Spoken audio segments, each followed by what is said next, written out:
Okay, YouTube, I'm back, and this video is in correlation to Muammar Gaddafi.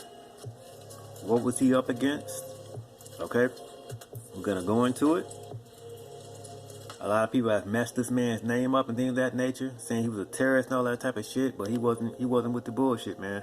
He wasn't with that central banking bullshit. So we're gonna go here to page. We're gonna start here on page 129. And it says here that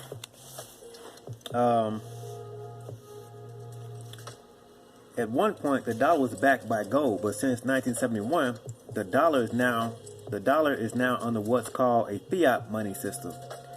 A fiat system is where gold and or silver are no longer the standard that backs up the dollar. In other words, on hand, gold acts as collateral for the dollar. Now that it is no longer the case. The fiat system means that the dollar has no real value, and it is no longer backed by collateral, but by how much it is in circulation abroad. Therefore, if the dollar is no longer in circulation, because everyone is or has switched to the euro, the U.S. economy collapses, as well as those governments tied into the U.S. dollar. It says good prices have historically retained its value.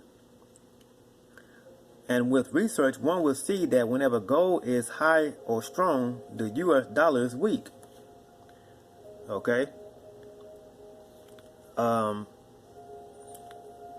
Currently, every country that has or is contemplating switching to the euro is on the radar for a regime change, red invasion or occupation, which is what happened to Iraq. Saddam Hussein, being tired of U.S. aggression, knew he could not militarily defeat the U.S. He did, however, realize he can hurt them economically by not using their currency when selling Iraqi oil. Notice, too, that other countries are considering the switch. Because this is what this fake-ass war be about? The Ukrainian-Russian war? Venezuela being one. Under the leadership of Hugo Chavez, a black man, a student, if you will, of Fidel Castro, is making that switch. Venezuela holds one of the largest crude oil reservoirs in the world and yields much influence in Latin America.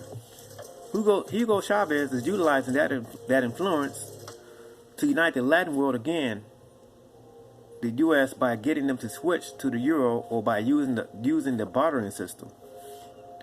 The U.S. has attempted to undermine Venezuela by sponsoring assassination attempts on Hugo Chavez. The most recent was between April and May 2002. So here's Hugo Chavez. He's a black dude. Saddam Hussein, they killed him and his son, and this guy down here. Okay, now let's go over here. And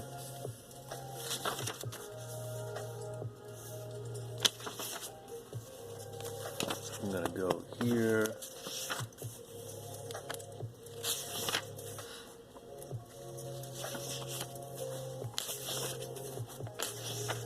Okay, so there's Muammar Gaddafi. Alright, Muammar Gaddafi. And it says Qaddafi has been trying to unite all of Africa and the Arab world to rival the United Nations as well as the European Union. He called for a single currency, a gold dinar, as the standard currency to replace the declining U.S. dollar and other fiat currency. Okay? In other fiat currencies. Give me 1 second.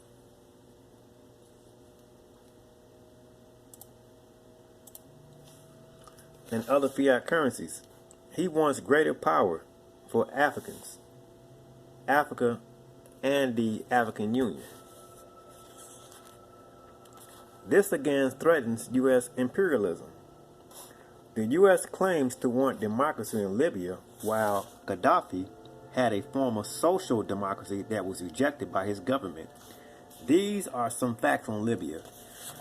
The GPD, the GDP per capita is $14,192. Unemployment benefit, you get $730. Each family member subsidized by the state gets annually $1,000.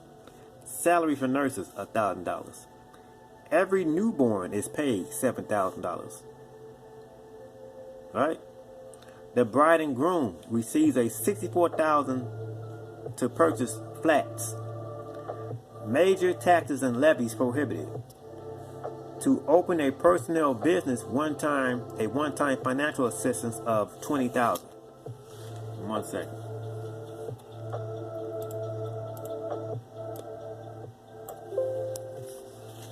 It says here that education and medicine are free. Shit, over here you gotta pay for it. In America, you gotta pay for education and medicine. Education internships abroad at government expense. Stores for large families with symbolic prices for basic foodstuffs. Parts of pharmacies with free dispensing. Loans for buying a car and an apartment. No interest. Real estate services are prohibited. These facts establish Libya as a very progressive nation. We do not know what type of democracy the U.S. is speaking about. Hell, most U.S. citizens would love to have the type of democracy listed. Hell yeah, we'll love this shit, man.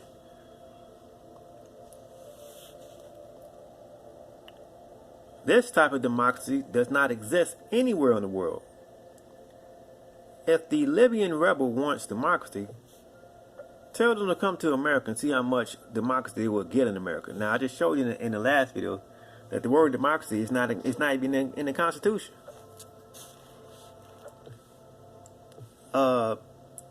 They will be labeled terrorists and discriminated against by the same, quote, freedom-loving American public. Once the Obama administration sends ground troops into Libya, they will learn of American-style democracy and things of that nature. So you see what Gaddafi was trying to do? Newborn babies get $7,000. Come on, man. This man was on his business. He was about change, trying to uplift the people. When we see him, you automatically think he's a terrorist. Come on, man. Let's keep on going. So now when we get here to Osama bin Laden, here's Osama bin Laden, and he died of kidney disease. But Obama said they bombed his ass. That's a goddamn bomb. They ain't bombed shit. This dude was already dying. Right here, Pakistan says Osama bin Laden died of kidney disease. The United States has no evidence of whether terrorist is alive or dead. So here's Osama on the sick bed, right? Supposedly, right? And it says, according to the Pentagon Post, former Council of Foreign Relations. 1 second.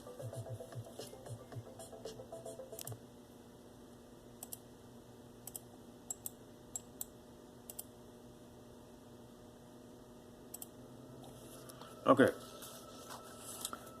Former of Council of Foreign Relations member Steve Pizenick said in April 2002, Osama has been dead for months. In April 2002, over 9 years ago, the CFR member Steve R. Pizenick, who served as Deputy Assistant Secretary of State under Henry Kissinger, Cyrus Vance, and James Baker, told the Alex Jones show that bin Laden had already been dead for months. He says, quote, I found out through my sources that he had a kidney disease. And as a physician, I knew that he had to have had 2 dialysis machines, and he was dying. This man, Steve Pizenick, told Jones during the April 24th, 2002 interview. Pizenick said that Osama bin Laden died in 2001. Quote, not because special forces had killed him, but because as a physician, I had known that the CIA physicians had treated him, and it was on the intelligence roster that he had Marfan syndrome, adding that the U.S. government knew bin Laden was dead before they invaded Afghanistan. The Marfan syndrome is a degenerative genetic disease for which there is no permanent cure. The illness severely shortens the lifespan of the sufferer. It says, quote, he died of Marfan syndrome. Bush Jr. knew about it. The intelligence community knew about it, said Pazink, noting how CIA physicians had visited bin Laden in July 2001 at the American hospital in Dubai. It says, quote, he was already very sick from Marfan syndrome, and he was already dying.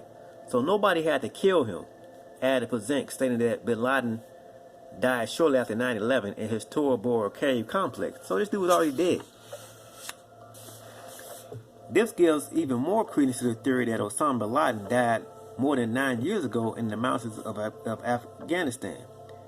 If this is the indeed true, and I believe it is, story, then why has the U.S. claimed for nearly 10 years that Osama bin Laden is still alive? And why has the U.S. all of a sudden, quote, found Osama, killed him, and sunk his body to the bottom of the ocean just 12 hours after his death?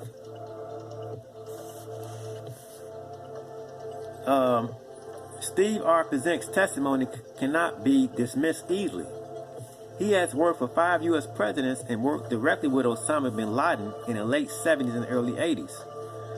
Finally, from an Egyptian newspaper, it is the actual obituary of Osama bin Laden. This was taken from the Al-Waf newspaper on December 25th, 26, 2001. So here's the text, the funerary text in the Arabic language.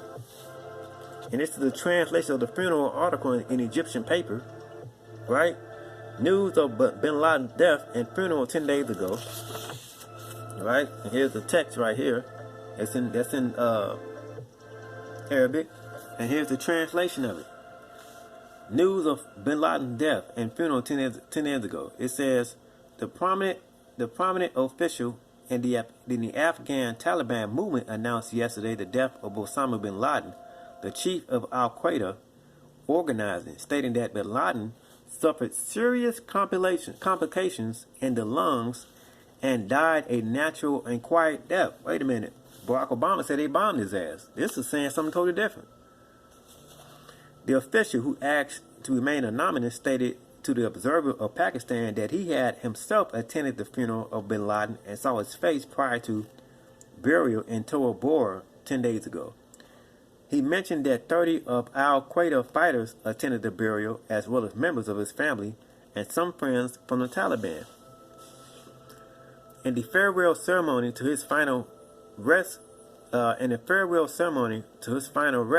were fired in the air. The official stated that it is difficult to pinpoint the burial location of bin Laden because, according to the Wahhabi tradition, no mark is left by the grave. He stressed that it is unlikely that the American forces would ever uncover any traces of bin Laden. Right? You see that? It says, even with all this information, the corporate controlled media continues to toe the party line of Navy SEALs killing Osama bin Laden on April 30th, 2001, announcing his death on May 1st, 2011. Navy SEALs killing Osama bin Laden on April 30th, 2011, announcing his death on May 1st, 2011. It says, coincidentally, Jewish nemesis Hitler supposedly died on April 30th, and his death was also announced on May Day, May 1st, exactly 66 years later. Right? And it says here that, for example, the media is pushing a video of an aged disheveled Osama bin Laden watching himself on TV. First, you must ask yourself, who was recording the video? Who was recording this shit? Secondly, why show the great Osama bin Laden, who has always appeared on videos, immaculately dressed in a head wrap and a robe? Yet the person in the video is wearing a beanie. Really? Where did they do that at? Where did they do that at? It says, yet even more astonishing is the fact that the neighbors of the home that was, quote, raided have identified the man in the video as Akbar Khan, the landlord. This dude is not even Osama bin Laden. This is a landlord. Motherfucker watching TV. And who's recording this dude? You see that? This sort of psychological operation conducted by forces within the United States government is designed to deceive the American public. This deception is currently being used to justify the attack on Libyan President Muammar Gaddafi. Gaddafi versus the dollar. Gaddafi had to be neutralized for several reasons. Okay? Libya has 144 tons of gold in the central bank of Libya. Libya, when viewed in the larger context of Africa, is an oil rival of the entire Middle East as a supplier to the West. Therefore, there is competition to secure this oil among the U.S., Europe, China, Russia, India, and South Korea. The second reason is Gaddafi's attempt to organize African nations politically to leverage power to the resource-rich countries in Africa versus the major powers in the world, East and West. The entire industrialized world is maneuvering to have access to African resources, even with the election of President Obama and things of that nature. All right? They're trying to get this dude out the way, man. You'll try to get him out the way. Okay?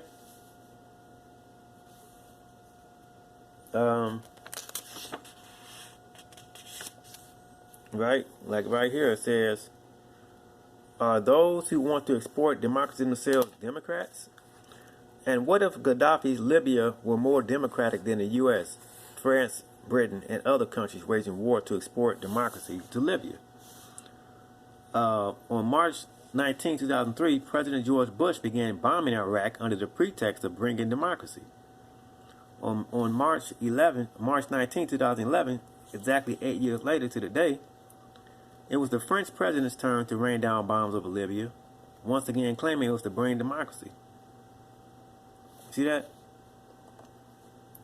I'm going to drop down here, and it says here that to question anyone with even minimal intelligence cannot help asking the following. Are countries like France, England, the U.S., Norway, Denmark, who defend their right to bomb Libya on the strength of their self-proclaimed democratic status, really democratic? If yes, are they more democratic than the Gaddafi's Libya? The answer is a resounding no, for the plain and simple reason that democracy does not exist. This isn't a personal opinion, but a quote from someone whose native town, Geneva, hosts of the bulk of UN institutions. The quote is from John Jacques Ross, born in Geneva in 1712, who writes in the chapter 4 of the third book of the famous, quote, social contract, that there never was a true democracy, and there never will be. See that? I'm going to stop the video right here. And if you want to pick up this book, it's entitled Do Freemasons Worship Lucifer? And things of that nature. So they done lied on Muammar Gaddafi, fucked his name up.